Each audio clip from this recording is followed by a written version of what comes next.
ఒకవేళ ఎప్పుడైనా నువ్వు బయటికి వెళ్లి ఒక అమ్మాయిని ఆట పట్టిస్తూ ఉన్నప్పుడు ఆ గొడవ పెద్దదయ్యి నువ్వు ఎవరినైతే స్నేహితుడు అనుకుంటున్నావో వాడికి ఫోన్ చేస్తావు.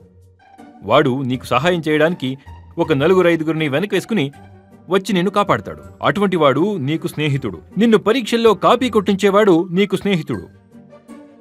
నీతో నీచమైన వెధవ ఆలోచనలు పంచుకునేవాడు నీకు స్నేహితుడు. నిన్ను కూర్చోబెట్టుకుని మద్యపానం సేవించేవాడు నీకు స్నేహితుడు.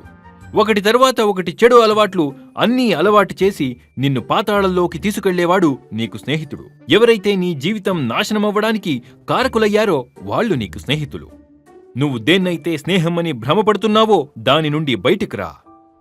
వాళ్లు నీతో మంచిగా మాట్లాడేదే నిన్ను వాళ్లతో అంటపెట్టుకుని ఉండడానికి. స్నేహితుడు అంటే నిజంగా నీ మంచి కోసం ఆలోచించేవాడు.